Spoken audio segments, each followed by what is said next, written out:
தென்சென்னையில் இன்று காலை 1 மணி நேரத்தில் 7 இடங்களில் செயின் பறிப்பு சம்பவங்கள் நடந்ததால் பொதுமக்கள் அதிர்ச்சி அடைந்துள்ளனர். இது தொடர்பான தகவல்களுடன் இணைகிறார் எமது செய்தியாளர் சாலமன். சாலமன், வணக்கம். இந்த செயின் பறிப்பு சம்பவங்கள், அதனைத் தொடர்ந்து அரங்கேறிய நிகழ்வுகள், இதை பற்றி விரிவாக பதிவு பண்ணுங்க. சென்னையில் இன்று அதிகாலை 1 மணி நேரத்தில் 7க்கும் மேற்பட்ட இடங்கள்ல செயின் பறிப்பு சம்பவமானது நடைபெற்றது.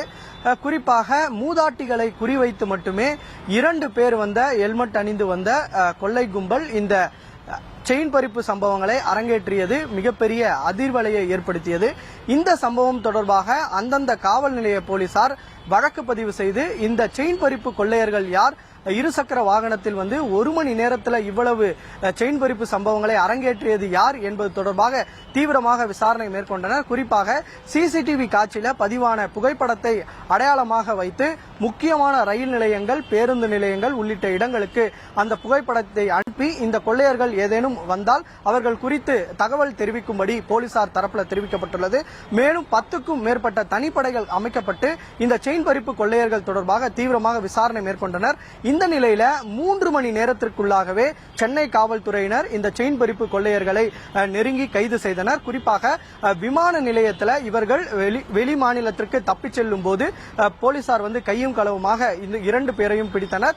இவர்களிடம் நடத்தப்பட்ட விசாரணையில இவர்கள் உத்தரப்பிரதேச மாநிலத்தை சேர்ந்த சூரஜ் மற்றும் ஜாஃபர் ஆகிய இருவர் என்பதும் இவர்கள் தான் செயின் பறிப்பு கொள்ளையில் ஈடுபட்டதும் போலீசாரின் விசாரணையில தெரிய வந்தது.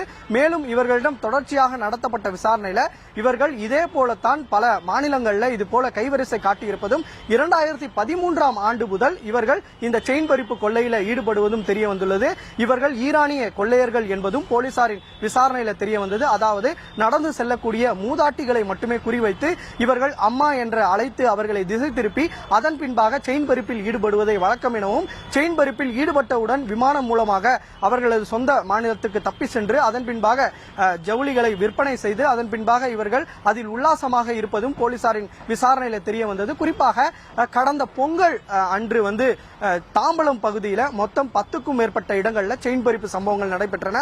இந்த சம்பவத்தில் ஈடுபட்ட குற்றவாளிகளை போலீசார் கண்டறிய முடியாத நிலையில இதே கொள்ளையர்கள் தான் அந்த சம்பவத்திலும் ஈடுபட்டனர் என்பது தற்போது கண்டுபிடிக்கப்பட்டுள்ளது. இதில் கைது செய்யப்பட்டுள்ள ஜாஃபர் என்பவர் தான் அந்த கொள்ளையிலும் ஈடுபட்டு தப்பிச் சென்றிருப்பது தெரிய வந்துள்ளது. மேலும் தொடர்ச்சியாக விசாரணை மேற்கொண்டு வருகின்றனர். இவர்கள் சென்னையில் இருக்கக்கூடிய ஒரு இடத்துல வாடகைக்கு இருசக்கர வாகனத்தை எடுத்துக்கொண்டு அதன் பின்பாக நோட்டமிட்டு யாரும் இல்லாத நேரத்தில் இந்த கைவரிசை காட்டியிருப்பதும் போலீசார் விசாரணையில் தெரிய வந்துள்ளது.